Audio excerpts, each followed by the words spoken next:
વાસનાની અંદર અભ્યાસ સૂત્રની અંદર સમ્યક્ત્વ પરાક્રમ નામના અધ્યયનની અંદર આપણા સૌની અંગે શરૂ કરે છે. જીવ તમે સદગતિમાં જવા માટે શું કરી રહ્યા છો? તમારે સદગતિની અંદર જવું છે કે દુર્ગતિની અંદર જવું છે? દુર્ગતિની અંદર નથી જવું અને સદગતિની અંદર જવું છે તો સદગતિની અંદર જવા માટે જીવ તમે શું કરી રહ્યા છો? તમે કયા પાસાને સેવી રહ્યા છો? સદગતિની અંદર લઈ જનારા પાસા ઉપર તમારો પ્રેમ કેટલો, તમારો સ્નેહ કેટલો, તમારો ભાવ કેટલો એ આપણને સૌને પ્રશ્ન કરી રહ્યા છે. સદગતિની અંદર જવું છે તો સદગતિના અંદર લઈ જનારા કારણો પ્રત્યેના આપણો પ્રેમ હોવો જરૂરી છે. સદગતિમાં જઈએ અને સદગતિના કારણો પ્રત્યેનો જો આપણો પ્રેમ ન હોય તો એ સદગતિ પણ કોઈ કામની થતી નથી. એ વળી પાછો દુર્ગતિના ચક્કરો કાપવા માટે આપણને મજબૂર કરી દેશે. ગઈકાલે આપણે એ સદગતિના કારણોનો વિવેચન ચાલુ કર્યો હતો. એની અંદર સૌથી પહેલું કારણ હતું લોટ્સ ઓફ લવ. પ્રેમ તમારો સંકુચિત ન બને પણ પ્રેમ તમારો વિકસિત બને. વિકસિત કક્ષાનો જે રીતે પ્રેમ આપણો જાગૃત થશે એ પહેલાં પણ કીધું હતું, વળી પાછો કહું છું, પ્રેમ એ ભગવાન બનવાની આધારશિલા છે. ભગવાન ક્યારે બની શકશો? જ્યારે તમારી પાસે પ્રેમ હશે તો, સદભાવ હશે તો. સદભાવ દરેકે દરેક જીવો પ્રત્યેનો હૃદયની અંદર સદભાવ, કોઈ પ્રત્યે પણ દુર્ભાવ નહીં. દુર્ભાવ એટલે કોઈ પ્રત્યે ખરાબ ભાવ નહીં. બધા માટે સારો ભાવ, સદભાવ, એનું નામ પ્રેમ. પછી એ ગમે તેવો હાલી મવાલી ગણાતો માણસ હોય પણ એના પ્રત્યે પણ તમારા હૃદયની અંદર જો સદભાવ છે તો તમારી પાસે પ્રેમ છે અને વિકસિત પ્રેમ છે. અને જો બીજા જીવો પ્રત્યે તમને જો દુર્ભાવ છે તો સમજી લેજો આપણો પ્રેમ સંકુચિત છે.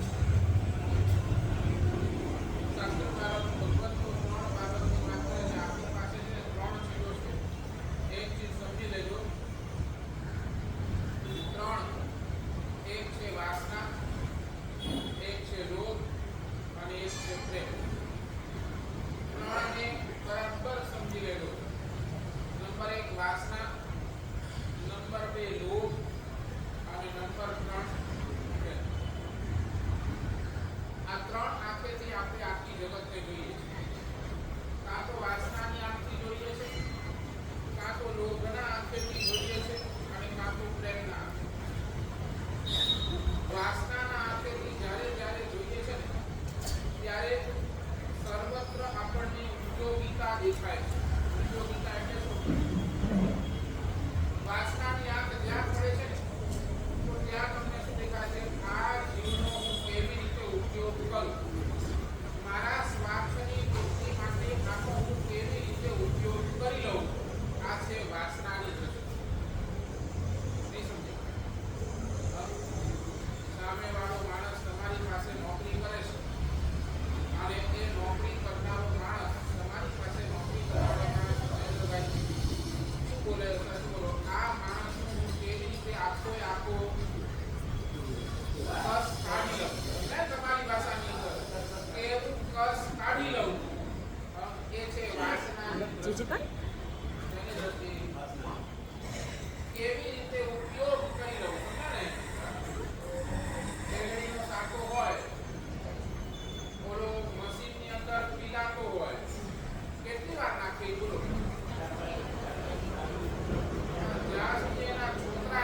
જોવાય એ બધી જ લોભની દ્રષ્ટિ. જ્યાં ઉપયોગિતા જોવાય ત્યાં બધી વાસનાની દ્રષ્ટિ. અને નંબર 3 પ્રેમની દ્રષ્ટિ. પ્રેમની દ્રષ્ટિ કેવી હોય? ત્યાં બધે જ સહન કરવાની માનસિકતા હોય એ પ્રેમની દ્રષ્ટિ. સમજાય છે? ત્યાં માત્ર મારું તારું નહીં પણ એક બસ બધે જ સહન કરવાની માનસિકતા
લાવો હું એને સપરિવાર આમંત્રિત કરું.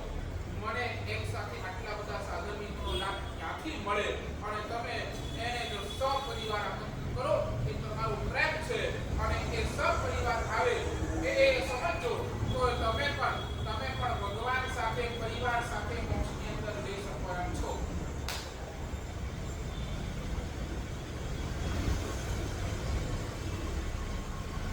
નહીં બેઠી બોલો હવે શું કરશો નરેન્દ્રભાઈ? હવે બીજી વાર પ્રસંગ આવે તો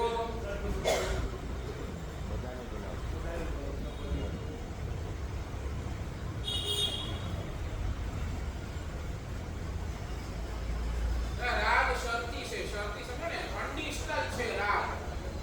અને જ્યારે પ્રેમ અનકન્ડિશનલ છે. જ્યાં કન્ડિશન્સ આવી ત્યાં રાગ સમજી લે અને જ્યાં અનકન્ડિશન આવી ત્યાં પ્રેમ સમજી. શું માનસિકતા બોલો? રાગ વધારવું છે કે પ્રેમ વધારવું છે?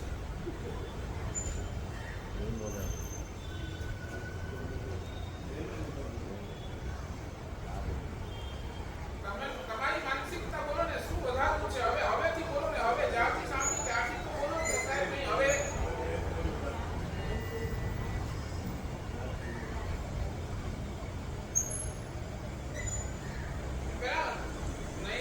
નૈસાર પરમાત્મા બન્યો, પ્રેમ વધાર્યું. હું એકલો કેમ થાઉં? સંગમ સારીપુત્ર બન્યો એ કેમ? હું એકલો કેમ? ભલે મને મારી સિદ્ધિ ખીર મળી જાય, મને બહુ ભાવે છે એટલે મળી જાય, હું એકલો કેમ થાઉં? બોલો રાગ હતો મારા માટે બની જાય, મેં જીત કર્યું, હું શું કામ બીજાને વાટું? પોતે જ ખાઈ ગયો હતો. આજે સંગમ સારીપુત્ર ન બની શકે. ત્યાં પ્રેમ હતો, હું એકલો કેમ ખાઉં?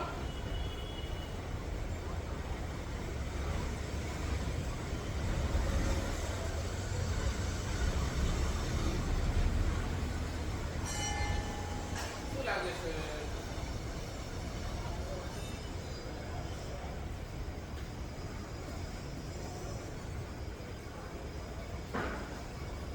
હાર્ડ છે એ સહેલું છે? રમીલા વધારી શકે ને? શું કરશું તો પછી આજથી પ્રેમ વધારવા માટે?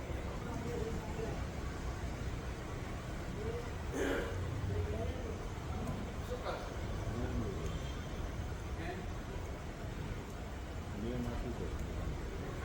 શું રાખવું બોલો? તમે બોલો.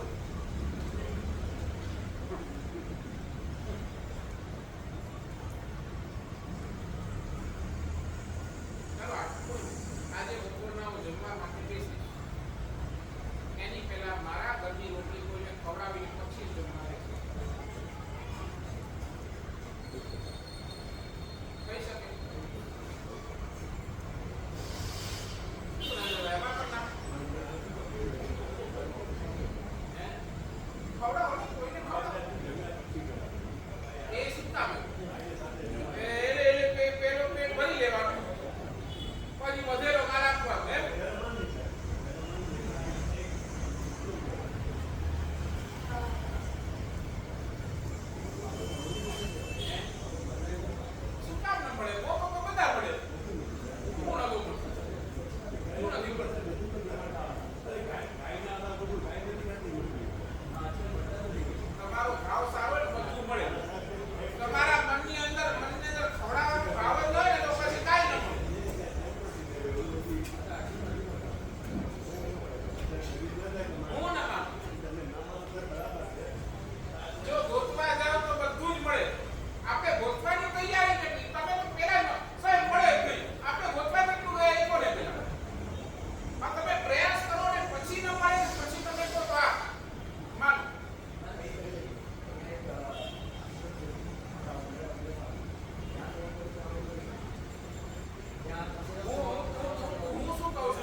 જમીશ આ છે પેલું. ભાઈ એ રોકી ન તો કઈ પણ સમજો x y z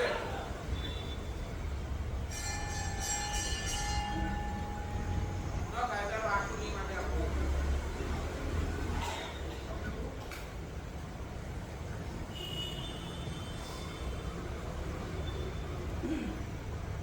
મિત્રો ઘણા એકવાર ખબર પડશે કે નૈસા બનવો કેટલો અઘરો છે.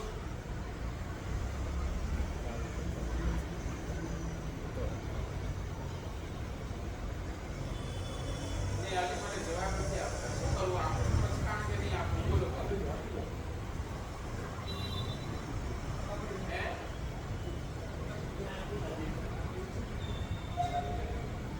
ચાલો લઈ લો. આજે મારા ઘરની રોટલી ભલે એક જ લો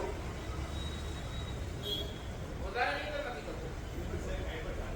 હા એ કાંઈ પણ હું જમું એની પહેલા હું 12 વાગે જમવા બેસતો તો એની પહેલા કૂતરાને આપું, ગાયને આપું, ગમે તેને આપું. હા વોચમેનને આપું, ગમે તેને આપું.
હૃદયની અંદર તમારો ભાવ હોય તો 100% મળે અને મળે.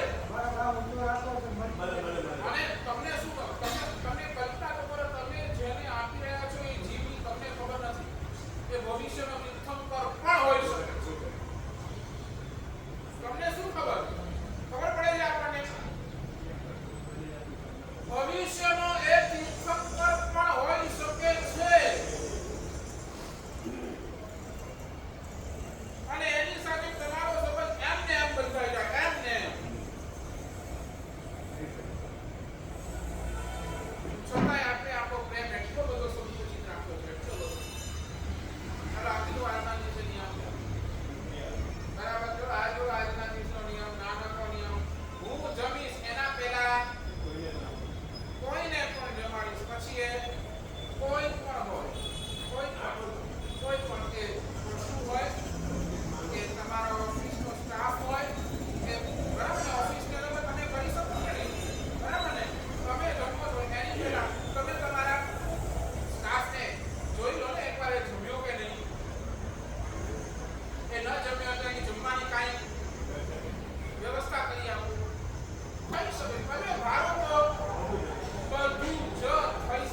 ખૂબ સરસ મજાની પંક્તિ લખી છે.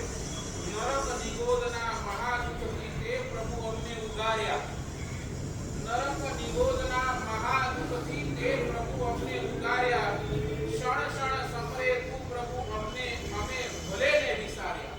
ભગવાન દરેકે દરેક ક્ષણે કહે તે અમને યાદ રાખ્યા છે. અમે ભલે તને ભૂલી ગયા પણ તે અમને ક્યારેય ભૂલ્યો નથી. ઋણ અનંતનું છે પ્રભુ તારું શાની યાચના કરીએ. જન્મ જન્મની તન મન ધનની ભવ ભવની મોહ વાસના ભરેલી ફૂલ નહીં તો પાંખડી પ્રભુ તારા ચરણે.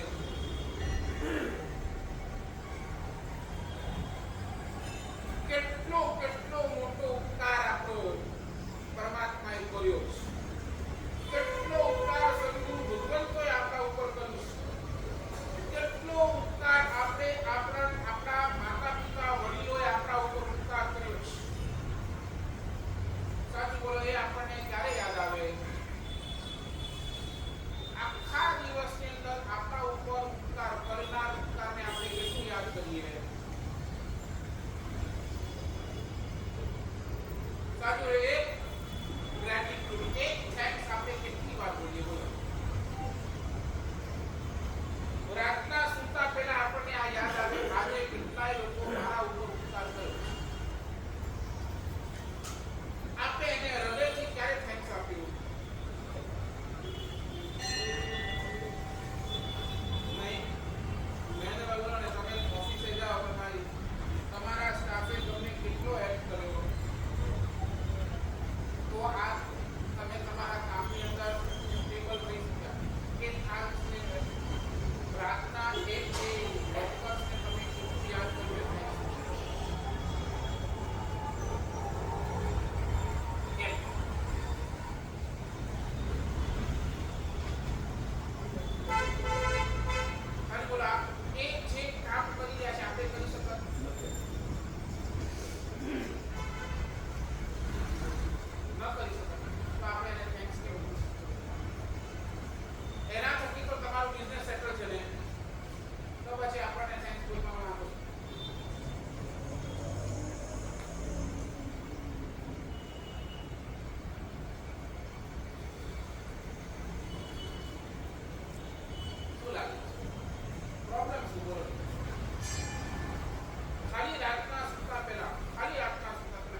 શું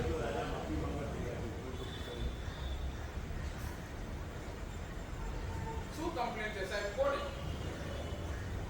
તું આ રોજ આ છરી પાલતો સંઘ આવે છે ને રોજ આ છરી પાલતા સંઘની અંદર તું મોડો પહોંચે છે ને બધી વ્યવસ્થા ખોરવાઈ જાય છે. એ મોડો પહોંચે છે ઠીક છે, પણ આ બધા જ ઝાડને તારે નમસ્કાર કરવાનો વંદન કરે ભોગે લાગે છે. આ કાંઈ સમજ પડતી નથી. શું કામ? ત્યારે કુમારપાળ મહારાજાનો જે જવાબ હતો ને, સાહેબ આપણું આ સંઘ પહેલી વાર થોડી નીકળે છે. આ રસ્તા ઉપરથી તો કઈ કેટલા સંઘો પસાર થઈ ગયા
બદમાશ છે. ચંચળ નહીં, બદમાશ છે.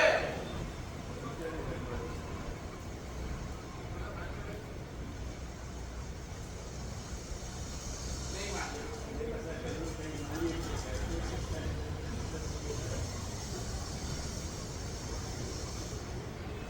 આપણે એક દિવસ પ્રોગ્રામ રાખશું. આપણે એકબીજા થેન્ક્સ કહેવા. બરાબર ને? આખી ફેમિલી ભેગી થાય અને શું કરવાનું એકબીજાને બેસીને ગણાવવું. તે મારા માટે કેટલું કેટલું કેટલું બધું કર્યું છે. આવશો ને એ દિવસે પછી.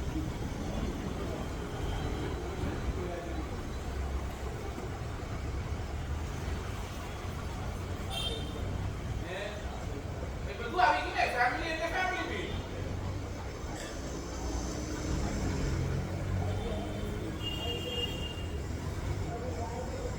કેવી રીતે સમજાવવું મારે બોલો.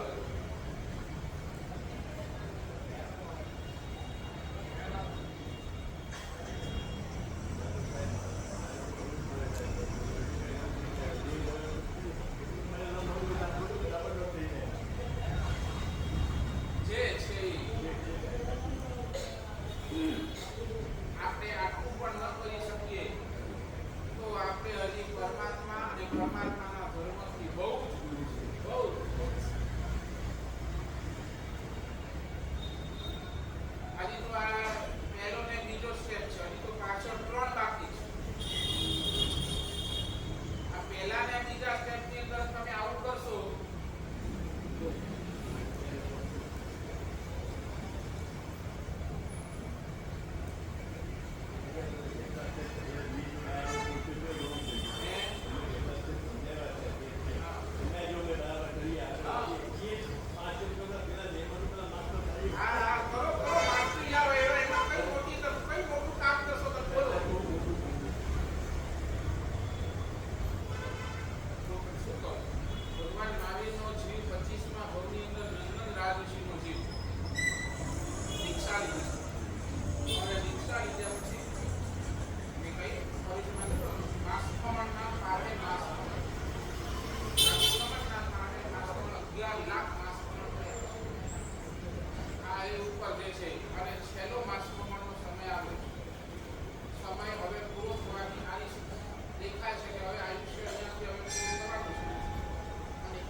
special thanks